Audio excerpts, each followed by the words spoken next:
OBC आरक्षणावरून आशिष मुंडे हे वारंवार व्हिडिओ बनवत होता. ओबीसी आरक्षणाला धक्का लागल्यावरून मात्र त्याच आशिषनं काल आत्महत्या केली आणि सांत्वनपर भेटीसाठी नवनाथजी वाघमारे ओबीसीचे नेते आलेत आणि त्यांनी कुटुंबाशी संवाद देखील साधलाय.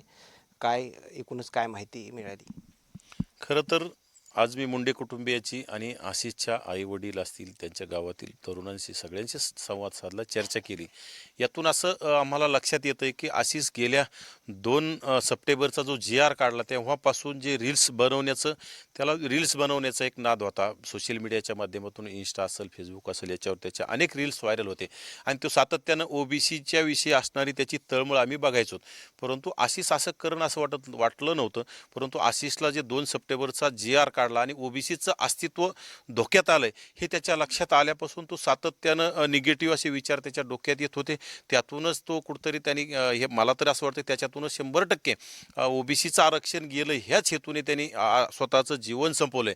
आणि खरं तर राज्य सरकारनं जो चुकीचा जी-आर काढल्यामुळं राज्यामध्ये अनेक तरुणांनी अनेक ज्येष्ठांनी आत्महत्या केल्याच्या यापूर्वीसुद्धा झाल्या. त्यातूनच आता आशिष मुंडे ह्या तरुणांची अतिशय अभ्यासू आणि ओबीसीसाठी सातत्यानं रील्सद्वारे मनोगत व्यक्त करणारा तरुण जर हे स्वतःच्या आरक्षणासाठी जीवनाचं बलिदान त्यांनी दिलं.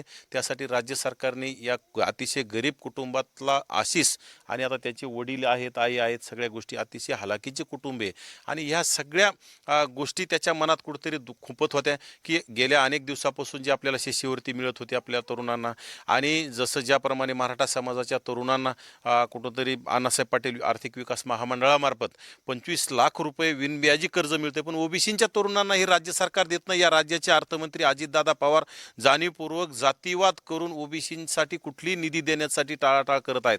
यातूनच अशा घटना घडत आणि त्यातून आमचं ओबीसीचं आरक्षण गेलंय.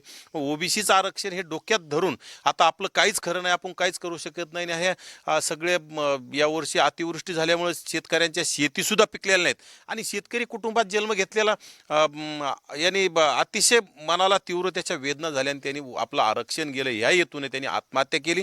त्यामुळं या मुंडे कुटुंबियाला ज्याप्रमाणे मराठा समाजाच्या आत्महत्याग्रस्त कुटुंबियाला 10 लाख रुपये राज्य सरकारने निधी दिलाय, त्याचप्रमाणे मुंडे कुटुंबीय असेल किंवा यापूर्वी आमच्या ओबीसींच्या ज्या आत्महत्या झाल्यात ह्या कुटुंबियांना सुद्धा मदत म्हणून 10 लाख रुपये मदत द्यावी आणि विशेषतः राज्य सरकारने मराठा समाजाच्या आत्महत्याग्रस्त कुटुंबियांच्या एखादा व्यक्ती त्यांच्यात शिक्षण घेतलेलं असेल त्या कुटुंबियांना कुठेतरी नोकरी दिली पाहिजे, त्यांच्या शिक्षणाच्या पात्रतेनुसार नोकरी दिली पाहिजे.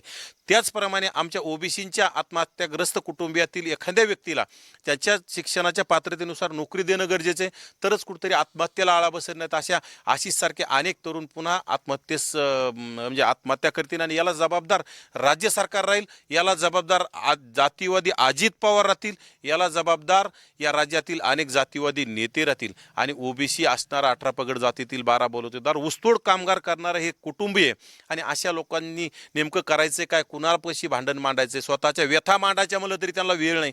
ऊसतोडी केल्याशिवाय त्यांना पोटाला अन्न मिळत नाही आणि अशातच ते कुठेतरी प्रसारमाध्यमासमोर येऊ शकत नाहीत, पुढं बोलू शकत नाहीत आणि अशीसारखे तरुण जर बोलायला लागले तर त्यांना व्यवसायाला पैसा नाहीत, व्यवसायाला व्यवसाय करायचं म्हटलं तरी त्यांना कुठल्या शासनाकडून योजना नाहीत आणि त्यातून जर आरक्षण गेले म्हणून ते सातत्यानं त्या मीडियाच्या माध्यमातून, सोशल मीडियाच्या माध्यमातून, रील्सच्या माध्यमातून सारखं बोलत होता की आमचं आरक्षण गेलंय, आमचं काही खरं नाही, आमच्या ओबीसीचं अस्तित्व संपलेलं आहे, आता आमचं काही जगण्यात अर्थ नाही आणि यातूनच त्यांनी स्वतःचं म्हणजे या जगाला निरोप दिला आणि स्वतःचं जीवन संपवलं. त्यामुळं राज्य सरकारला, राज्याचे मुख्यमंत्री देवेंद्र फडणवीस यांना माझी कळकळीची विनंती की या मुंडे कुटुंबियांना ज्याप्रमाणे मराठा समाजाला मदत दिली त्याप्रमाणे मदत द्यावी आणि यांच्या कुटुंबातील एखाद्या व्यक्तीला त्याच्या शैक्षणिक पात्रतेनुसार नोकरी द्यावी अशी माझी कळकळीची विनंती आणि पुन्हा येणाऱ्या काळात अशा आशिष आत्महत्या करणार नाही यासाठी कुठेतरी कठोर आणि कुठेतरी सकारात्मक पावलं राज्य सरकारने उचलावीत अशी माझी कळकळीची राज्य सरकारला विनंती. स्थानिक प्रशासनाकडे काही मागणी असणार?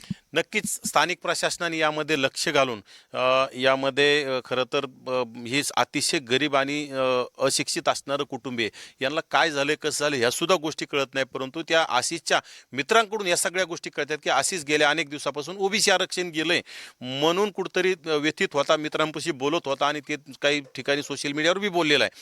परंतु या स्थानिक प्रशासनाने याच्यामध्ये काय केलं आहे, तर आणखी काय नाही हे सुद्धा यांना माहीत नाही. त्यामुळं आता आमचे शेप्स भैया असतील, हे सगळे उद्या स्थानिक प्रशासनाशी महसूल विभाग असेल, या सगळ्या गोष्टीशी चर्चा करून तहसीलदाराशी चर्चा करतील. आणि ही ओबीसी आरक्षण गेले म्हणून आत्महत्या झालेली आहे, त्या संदर्भात तहसीलदार असेल, ह्या भागाचे कोण आहेत, त्यांनी या सगळ्या गोष्टी ओबीसी आरक्षणाची ही हत्या आहे, आत्महत्या आहे, हे करून द्यावं. आणि ओबीसी आरक्षणासाठी आत्महत्या केली हे निष्पन्न झालेलं आहे असं त्यांनी एक कुठंतरी राज्य शासनाला एक प्रस्ताव म्हणा काय जे असेल ते पाठवून द्यावं आणि राज्य शासनाकडे या लोकांना मदत देण्यासाठी पाठपुरावा करावा. ओके, धन्यवाद. हे होते नवनाथजी वाघमारे, ओबीसीचे नेते. आशिष मुंडे हा सातत्यानं रील्सच्या माध्यमातून आपलं ओबीसी संदर्भातचं मत व्यक्त करत होता आणि त्यानंतर त्यांनी केलेली आत्महत्या आणि नवनाथ वाघमारे यांच्या आलेल्या प्रतिक्रिया मात्र काय सांगून जातात हे नक्कीच समजलं असेल. मात्र आणखी नवीन अपडेट्स काय मिळतील का हेही पाहणं तेवढंच महत्त्वाचं ठरणार आहे.